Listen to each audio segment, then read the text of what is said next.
The ball slips from my hands like water through fingers, the leather surface slick with sweat and the dampness that clings to everything after midnight. It bounces once, twice against the rim with that hollow metallic ring that echoes through empty streets, then rolls toward the chain-link fence that separates this forgotten court from the rest of the world. The sound fades into silence, but the silence itself feels weighted, pregnant with something I can't name. The street lamp above us flickers, casting fractured yellow light across the cracked asphalt. It's the only source of illumination for blocks, a solitary beacon that turns our late-night games into something almost sacred, like we're performing some ancient ritual under its watchful eye. The light catches the sweat on my arms, makes my skin look amber and foreign, and I wonder if this is how Nolan sees me in these moments, transformed by shadow and exhaustion into someone braver than I actually am. Nolan catches the ball with one hand, his fingers closing around it with an ease that still surprises me after all these months of playing together. He's always been more natural at this, more fluid, while I approach every game like a problem to be solved rather than a dance to be danced. But tonight something is different in the way he holds the ball, possessive, almost like he has no intention of giving it back. He's smirking, but it's not the usual cocky grin I've come to know. This one sits differently on his face, heavier somehow, and it makes my chest tighten in ways that have nothing to do with how hard I've been running. His shirt clings to his frame, the cotton dark with perspiration, and I can see the outline of his ribs when he breathes, the way his chest rises and falls with the same rhythm that's been matching mine for the past hour. Instead of tossing the ball back to me like he always does, Nolan takes a step forward, then another. The distance between us shrinks until I can feel the heat radiating from his skin, until I can smell the salt and soap scent that clings to him after these games. My laugh comes out forced, a sound meant to fill the space that's suddenly become too small, too charged with electricity I don't understand. But Nolan doesn't laugh back. He keeps moving closer, and I realize I'm backing up without meaning to, my sneakers squeaking against the asphalt until I feel the cool concrete of the wall behind me. The backboard looms overhead, its white surface ghostly in the flickering light, and for a moment I feel trapped between it and him, caught in a geometry that doesn't make sense. He presses forward, not aggressively, but with a deliberate slowness that makes my pulse stutter and skip. His free hand comes up to rest against the wall beside my head, and suddenly we're not playing basketball anymore. We're something else entirely, something I don't have words for, something that makes my throat close up and my hands shake. The laughter dies in my throat, strangled by a realization I'm not ready to name. Nolan's breath is uneven, matching mine, and I can see every detail of his face in the yellow glow. The way his dark hair sticks to his forehead, the small scar above his left eyebrow from a childhood accident he told me about weeks ago, the way his eyes look almost black in the shadows. The game has paused. The night has paused. Even the distant hum of traffic on the main road seems to fade until there's nothing but the sound of our breathing and the soft rattle of the chain net in the breeze. I wait for him to step back, to break the moment with another joke or challenge like he always does. I wait for the familiar rhythm of our friendship to reassert itself, for the safe boundaries we've maintained for months to snap back into place. But Nolan doesn't move. His eyes search my face like he's looking for permission I don't know how to give, and I realize that whatever this is, whatever we've stumbled into, it's been building for longer than I want to admit. All those nights when our hands brushed reaching for the same rebound, all those moments when he'd block my shots and his chest would press against my back for just a heartbeat longer than necessary, all those walks back to the dorms when the silence between us felt loaded with things we couldn't say. My back is flat against the wall now, the concrete cold through my t-shirt, and I can feel my heart hammering against my ribs, so hard I'm sure he must hear it. The ball sits forgotten at his feet, rolling slowly toward the center of the court, but neither of us looks down. Neither of us acknowledges that the game is over, that whatever we're doing now has nothing to do with basketball and everything to do with the careful architecture of denial we've been constructing around ourselves for months. The street light flickers again, throwing us into brief darkness before the yellow glow returns. And in that moment of blindness, I feel something shift between us, something fundamental and irreversible. When the light comes back, Nolan's face is closer than before, close enough that I can count his eyelashes, close enough that I can see the tiny beads of sweat along his hairline. I should push him away. I should laugh and duck under his arm and retrieve the ball and pretend this moment never happened. I should restore the careful distance we've maintained, the safe space of friendship and competition, and all the unspoken rules that keep us from falling into whatever this is. But I don't move. I can't move. Something has paralyzed me, pinned me against this wall as surely as his presence has, and all I can do is stare up at him and wait for whatever comes next. The night air is thick and still, pressing against us like a living thing, and I realize that we've crossed some invisible line, stepped over some boundary that I didn't even know existed until we were already on the other side. The court that has been our sanctuary, our neutral ground, suddenly feels different, charged with possibility and danger in equal measure. And still Nolan doesn't move back.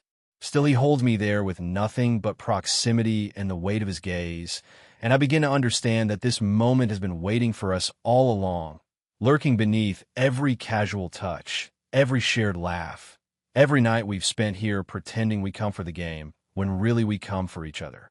I've always been the careful one, the one who thinks 3 moves ahead, the one who measures twice and cuts once.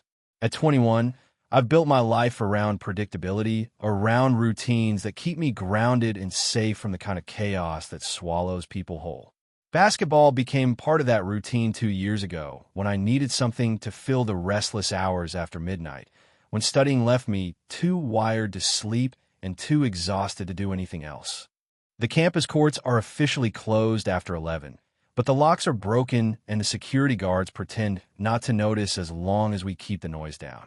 I started coming here alone, working on free throws under the dying fluorescent lights, perfecting the mechanics that had never quite clicked during high school. It was meditation disguised as exercise, a way to quiet the constant hum of anxiety that seemed to follow me everywhere else. But I was never really alone, not for long. There was always someone else who couldn't sleep, someone else who needed the rhythm of leather against asphalt to drown out whatever was keeping them awake. That's how I met most of the regulars.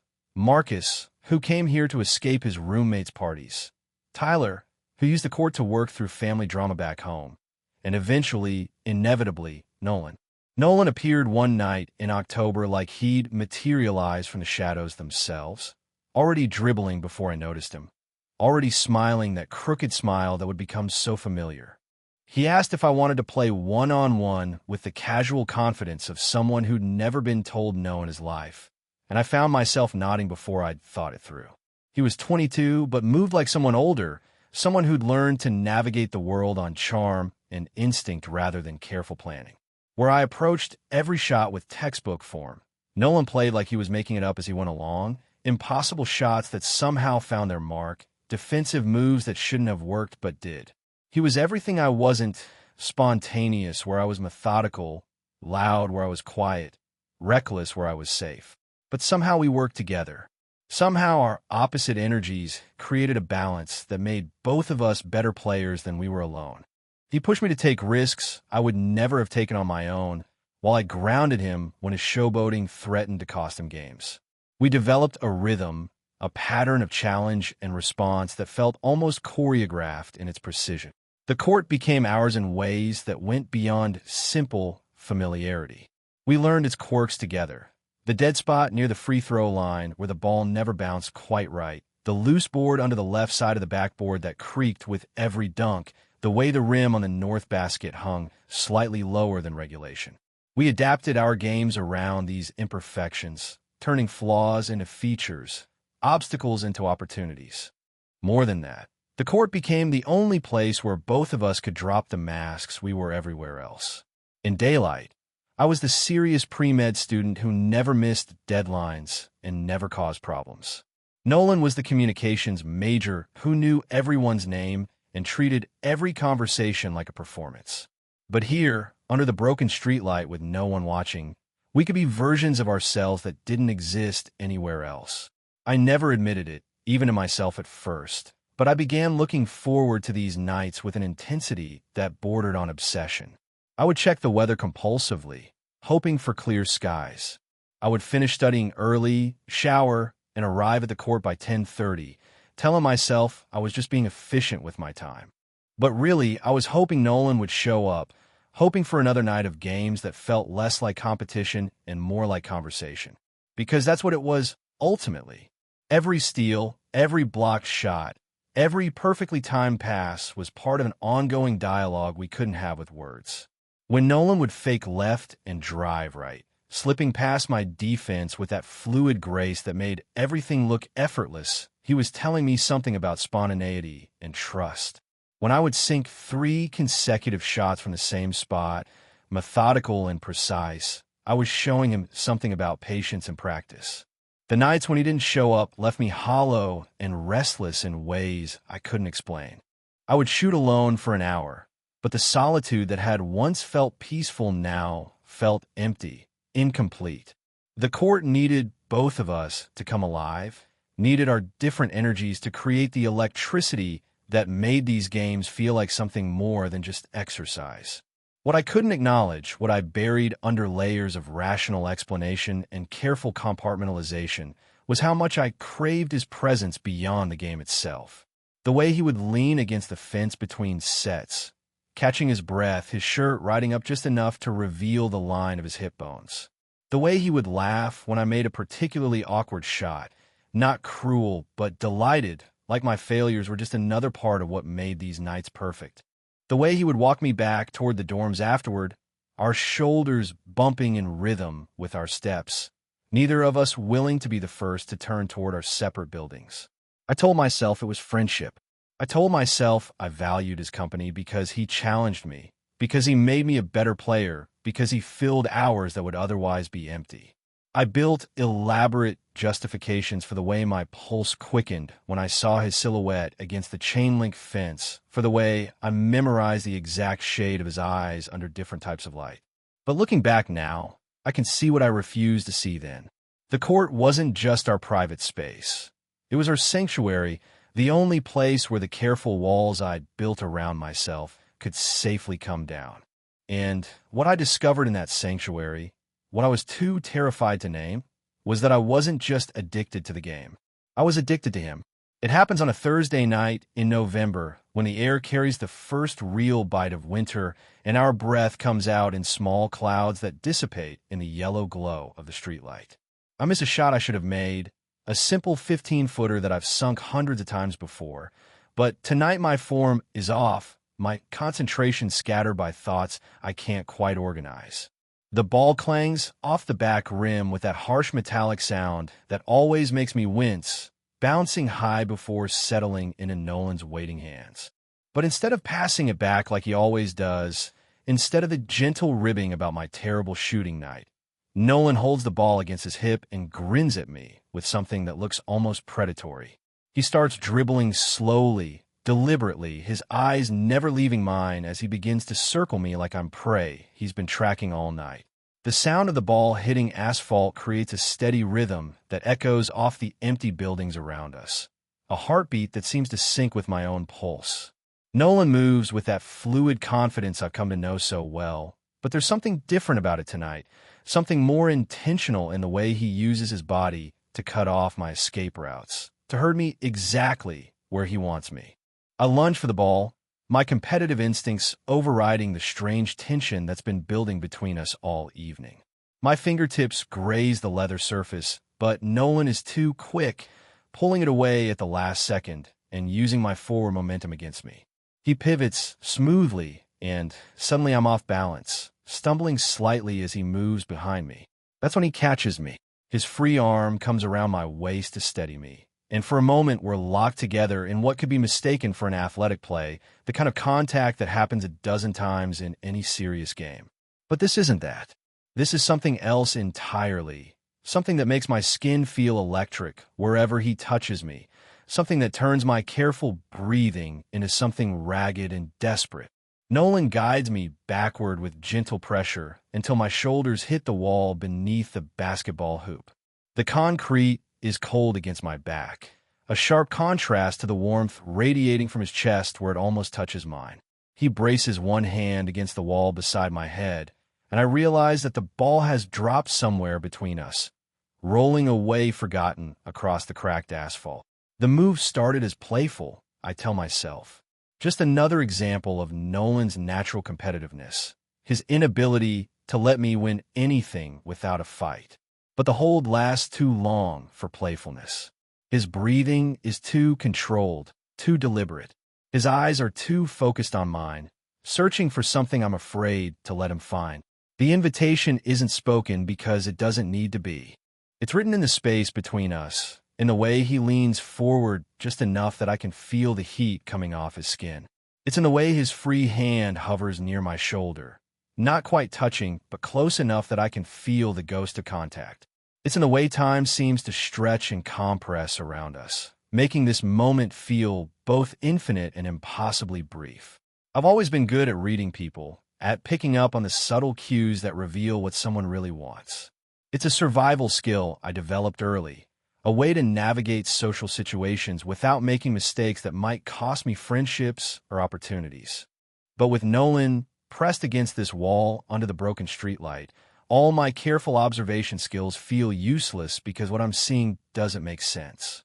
His smirk has faltered into something heavier, more vulnerable. The easy confidence he wears like armor has cracked just enough to let something else show through, something that looks almost like fear. But fear of what? Fear of me? Fear of this moment? Fear of what might happen if we acknowledge what's building between us. For the first time, I let myself wonder if the game was only ever an excuse. All those nights, when we could have played during normal hours, when we could have joined pickup games with other people, when we could have chosen any of a dozen other ways to spend our time.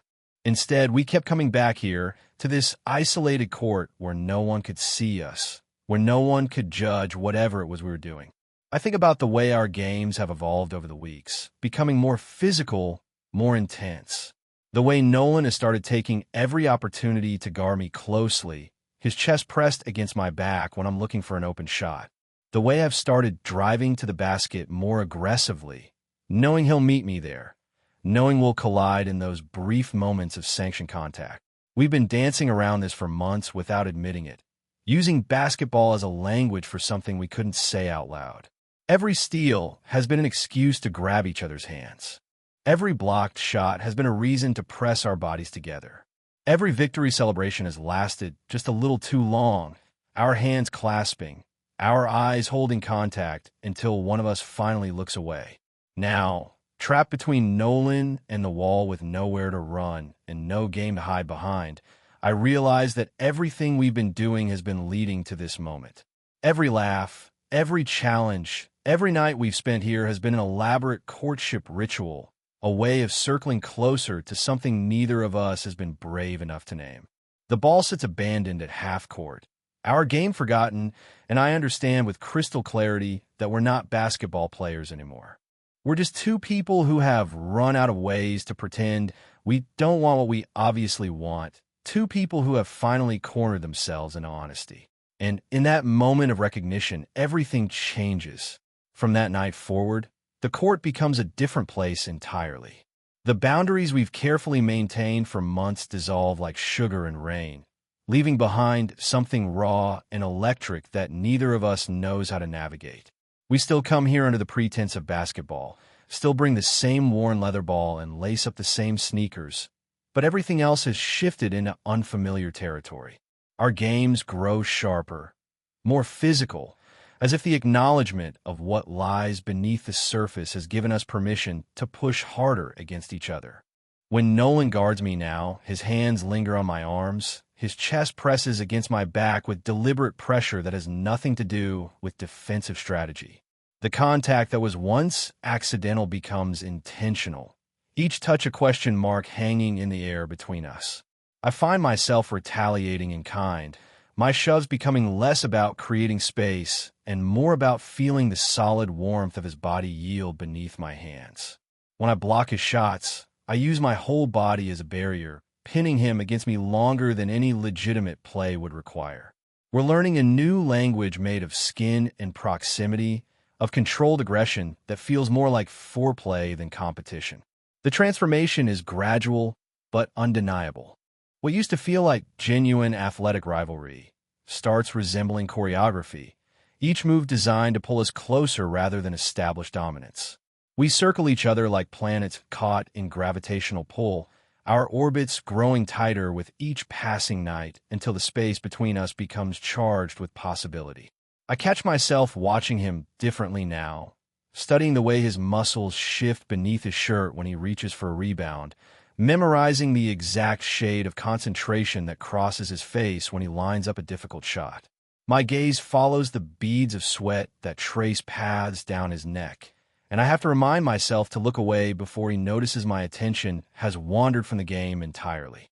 But Nolan notices everything. He always has, and I can feel his awareness of my wandering focus like a physical weight, can sense the way he begins to move more deliberately when he knows I'm watching. He takes his time removing his hoodie between games, letting his shirt ride up just enough to reveal the line where Tin's skin meets the pale strip usually hidden by his waistband. He stretches more languidly, arms overhead in poses that seem designed to test the limits of my self-control. The tension follows us off the court like a shadow we can't shake. Our walks back to the dorms become exercises in restraint, both of us acutely aware of the 12 inches of charged air that separates us. Nolan's shoulder brushes mine more frequently now, casual contact that sends electricity shooting through my nervous system. When we stop at the intersection where our paths diverge, the goodbye lingers until someone has to be the first to turn away. I start catching myself thinking about him during the day, my concentration fracturing in the middle of organic chemistry lectures as I remember the way his laugh sounds when it's just the two of us under the streetlight. I replay moments from our games with obsessive detail, analyzing the exact pressure of his hand on my shoulder when he helped me up after a particularly aggressive drive to the basket. The careful compartmentalization I've built my life around begins to crumble. Studying becomes impossible when memories of the night before keep intruding. The way Nolan's breathing changed when I pinned him against the fence during a particularly intense defensive play, the split second when his usual smirk faltered into something vulnerable and hungry. I find myself checking my phone compulsively, hoping for texts that never come because we've never needed words to coordinate these meetings. Sleep becomes elusive. I lie awake, replaying conversations that were never quite conversations, analyzing the subtext beneath every joke and challenge. The rational part of my mind keeps insisting that I'm reading too much into innocent moments, that the connection I feel is one-sided wishful thinking. But my body knows better. My body remembers every lingering touch, every loaded glance, every moment when the air between us became thick with unspoken possibility. The worst part is the uncertainty. In every other area of my life, I've learned to read situations clearly, to understand the rules and play by them successfully. But this territory is unmapped, full of signals I don't know how to interpret. When Nolan blocks my shots now and his arms cage me against the backboard, when his face comes close enough that I can count his eyelashes, I can't tell if I'm imagining the heat in his gaze or if it's real. Maybe that's why I keep coming back night after night, even though these games have become a form of exquisite torture. Because the court is the only place where the possibility exists, where the careful walls we've built around ourselves become permeable. In daylight, surrounded by classmates and professors and the ordinary demands of college life, we're just friends who occasionally play basketball together. But here, under the broken streetlight with no witnesses except the empty buildings around us, we can be something else entirely. The ball has become secondary to whatever game we're really playing now. Sometimes we barely touch it. Our competition reduced to seeing who can maintain eye contact longer, who can endure the charged silence without breaking first. We're testing boundaries neither of us fully understands, pushing against limits we've never defined, dancing around a truth that grows more obvious with every passing night. I know this can't continue indefinitely. The tension building between us feels unsustainable, like a storm that's been gathering strength for weeks and must eventually break. But I'm terrified of what might happen when it does, terrified that acknowledging what's happening between us might destroy the fragile balance we've found. So I keep coming back, keep pretending we're here for basketball, keep telling myself that tomorrow night I'll maintain better control. But deep down, I know the transformation has already begun, and there's no returning to who we were before that moment against the wall when everything changed. The night it finally breaks is colder than usual, December air that cuts through our sweatshirts and makes our breath visible in silver clouds. We've been playing for almost an hour, but the game feels different tonight, more urgent somehow, like we're both aware that something fundamental is about to shift. Every steal is more aggressive, every defensive play more desperate, as if we're trying to burn off the energy that's been building between us for weeks. I drive hard to the basket, shoulder down, forcing my way through Nolan's defense with more determination than skill. The contact sends us both stumbling, and when I look up from where I've landed on the cold asphalt, Nolan is already moving toward me. But instead of offering his usual helping hand, he plants himself directly in front of me, legs bracketing my knees, effectively trapping me on the ground. For a moment, we just stare at each other, both breathing hard from the collision and from something else entirely. The streetlight flickers overhead, casting intermittent shadows across his face, and I realize that this position mirrors that first night against the wall, except now I'm the one looking up at him from a place of vulnerability. He reaches down then, not to help me up, but to brace his hands on the asphalt on either side of my shoulders, lowering himself until his chest is almost touching mine. The ball has rolled away again, forgotten the space between the free throw line and half court, but neither of us acknowledges its absence. This is when he says it, his voice stripped of all the usual teasing and bravado, reduced to something raw and honest that I've never heard from him before. You ever wonder why we always end up like this? The words hang in the cold air between us, visible almost like they've taken physical form and are waiting for me to either catch them or let them fall. I don't answer immediately because I can't. My throat has closed around all the careful responses I've rehearsed for a moment like this, all the deflections and jokes that might let us return to safer ground. Instead, I stare up at him and let the silence stretch until it becomes its own kind of answer, a confession made of everything I'm not saying. His eyes search my face with an intensity that makes me feel exposed, like he's reading secrets I didn't know I was keeping. The careful mask he usually wears has slipped completely now, revealing something vulnerable and desperate that makes my chest tighten with recognition. This is what I've been seeing in glimpses for weeks, what I've been too afraid to acknowledge even to myself. The revelation starts as a slow understanding, a gradual dawning that spreads through me like warmth. It's not just the physical tension that's been building between us, not just the increasingly intimate nature of our games. It's the way he looks at me when he thinks I'm not paying attention, the way he finds excuses to touch me even when we're not playing, the way he's been orbiting around the same realization I've been avoiding. When he leans down and brushes his lips against mine, it's so gentle I almost think I've imagined it. The contact lasts barely a second, a question mark made of warmth and breath and possibility. But it's enough to shatter every careful wall I've built around this feeling, enough to make me understand that whatever this is between us, it's not one-sided. The kiss isn't passionate or desperate like I might have expected. Instead, it's testing, careful like he's giving me every opportunity to pull away, to laugh it off, to pretend this moment isn't happening. But I don't pull away. I can't, because the touch of his mouth against mine feels like the most honest thing that's happened between us in months of careful dancing around the truth. When he pulls back, his forehead rests against mine, and we breathe the same small pocket of air while the rest of the world continues to exist around us, unchanged and oblivious. The ball still sits abandoned in the middle of the court.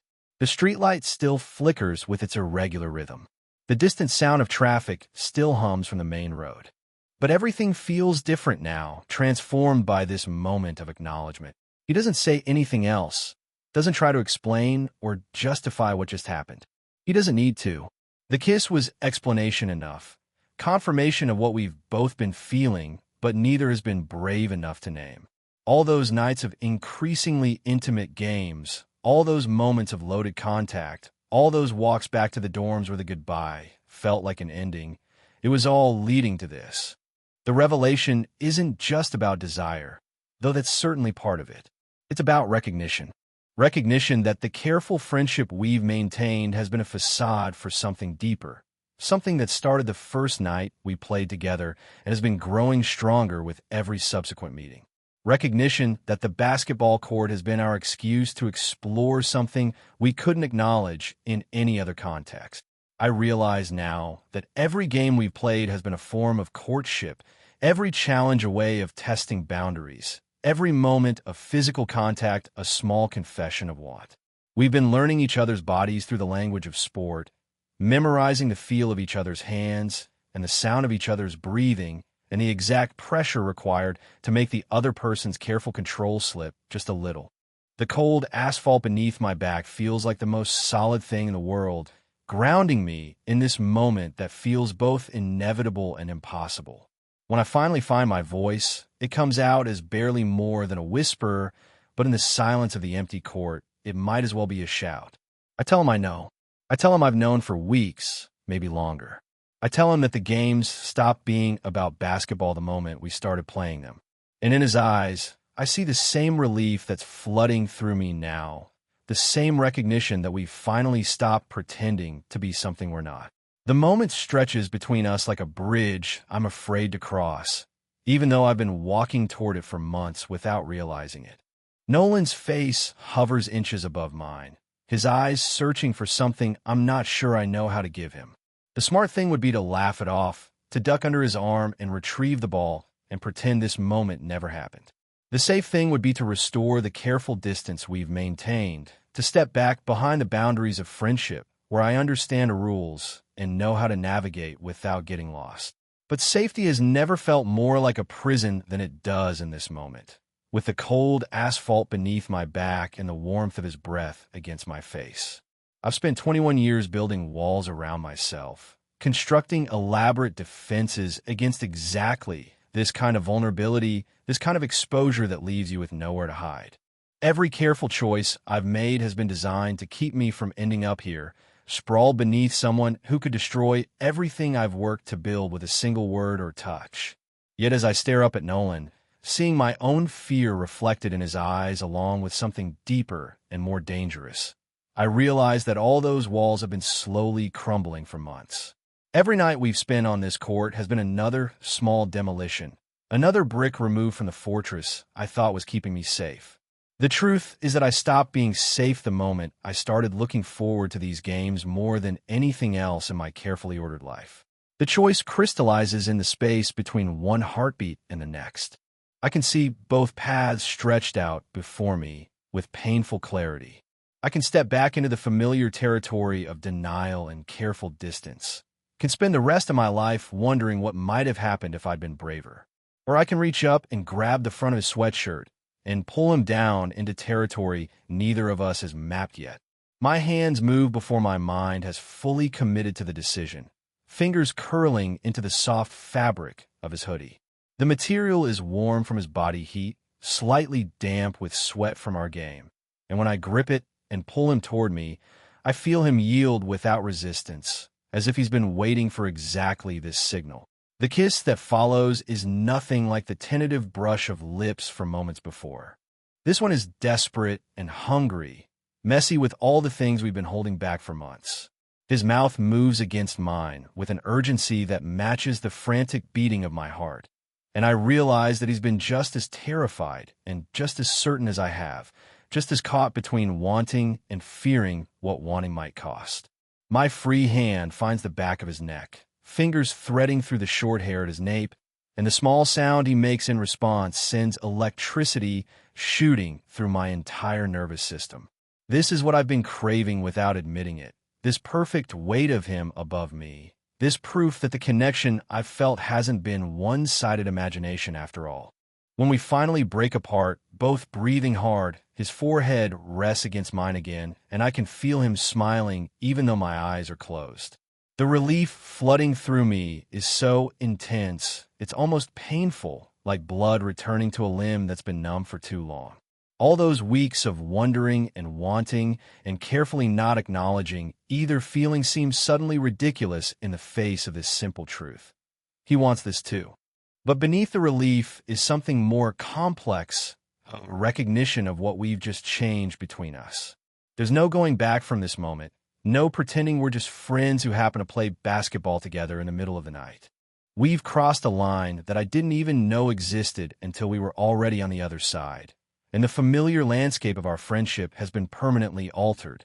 The rational part of my mind tries to assert itself, tries to catalog all the reasons this is complicated and potentially disastrous. We have to see each other regularly, have mutual friends, exist in the same small campus ecosystem where secrets don't stay buried for long. But those concerns feel distant and theoretical compared to the immediate reality of his weight against me.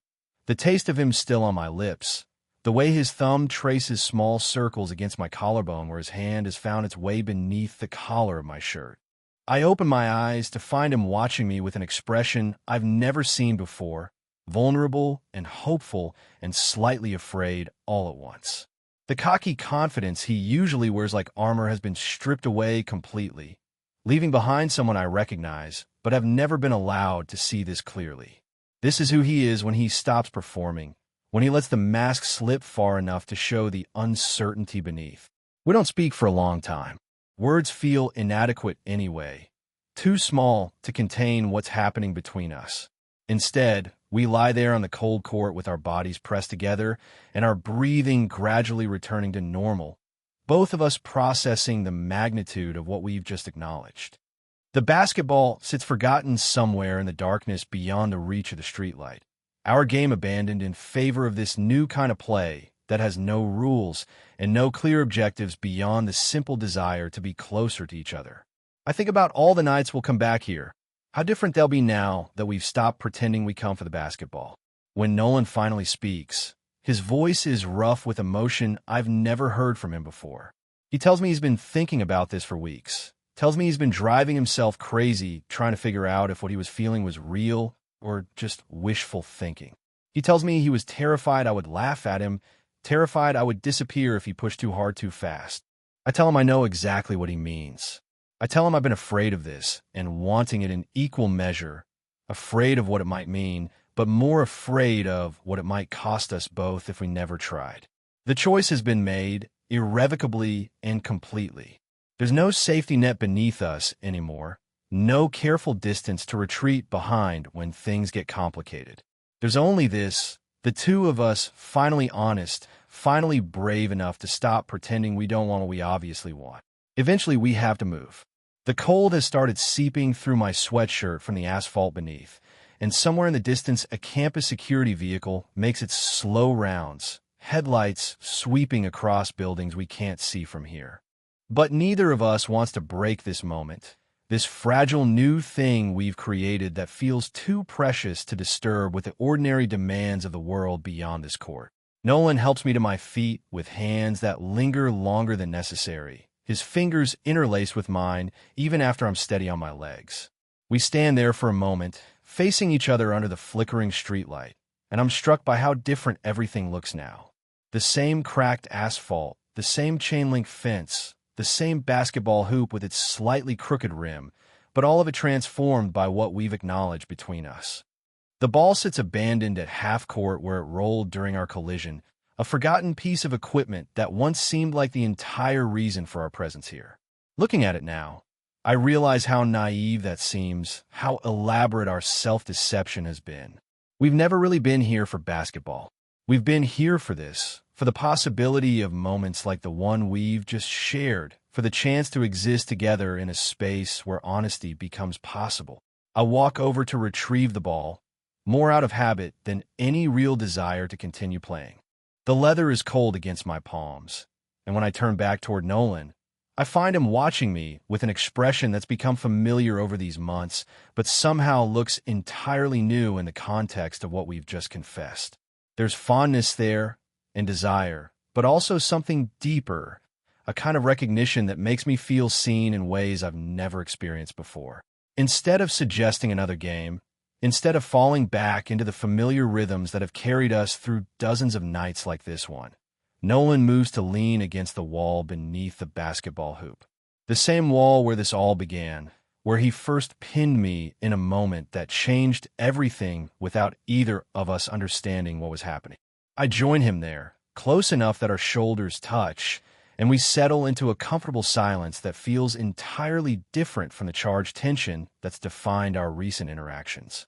This quiet is peaceful rather than desperate, full of possibility rather than unspoken longing. The weight of secrets has been lifted, leaving behind something lighter and more sustainable. His forehead finds my shoulder, and I feel the last of his careful composure dissolve as he allows himself this simple intimacy. We're both breathing hard still, not from exertion, but from the emotional marathon we've just completed, the long journey from denial to acknowledgement that has left us both feeling raw and exposed and strangely relieved. No words pass between us for long minutes. Words feel unnecessary now, too small to contain what we've discovered about ourselves and each other. Instead, we exist in this bubble of shared understanding, this space we've carved out where we can be exactly who we are without pretense or performance. The chain net above us clinks softly in the December breeze, creating a gentle percussion that seems to mark time in a way that has nothing to do with clocks or schedules or the ordinary measurements that govern our daily lives. This is a different kind of time, measured in heartbeats and shared breaths and the gradual warming of skin through layers of winter clothing. I think about what comes next, about how we'll navigate this new territory we've entered. There will be complications, questions to answer, and decisions to make about what this means for our friendship, our lives, the careful identities we've constructed for ourselves. But those concerns feel distant right now, overshadowed by the simple rightness of being here together like this. When Nolan finally lifts his head from my shoulder, his eyes find mine with a directness that would have terrified me hours ago, but now feels like coming home. There's no uncertainty in his gaze anymore, no careful testing of boundaries or fear of rejection. What I see instead is acceptance, contentment, the peaceful aftermath of a storm that has finally broken.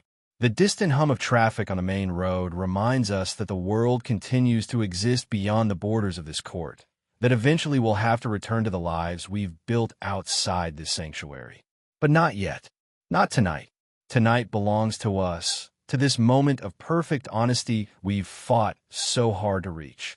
The ball rests against my hip, forgotten again, its purpose fulfilled in ways that have nothing to do with scoring or winning or any of the traditional measures of athletic success. It brought us here, gave us a reason to meet in the darkness week after week, until we were brave enough to admit what we were really seeking. Two figures beneath a broken street lamp, shadows tangled together in the yellow glow. That's what we must look like from a distance, and I realize that's what we've been all along.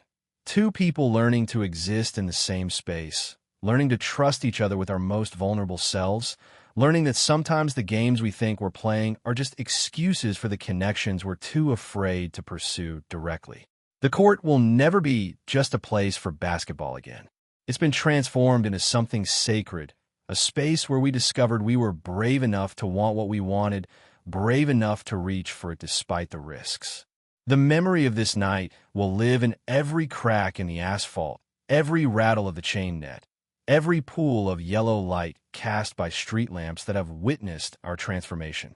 When we finally leave, walking slowly toward the gap in the fence that leads back to campus, neither of us looks back. We don't need to. This place, this moment, the truth we've finally acknowledged, it all comes with us now, woven into the fabric of who we are together. The game is over. Something else entirely has begun.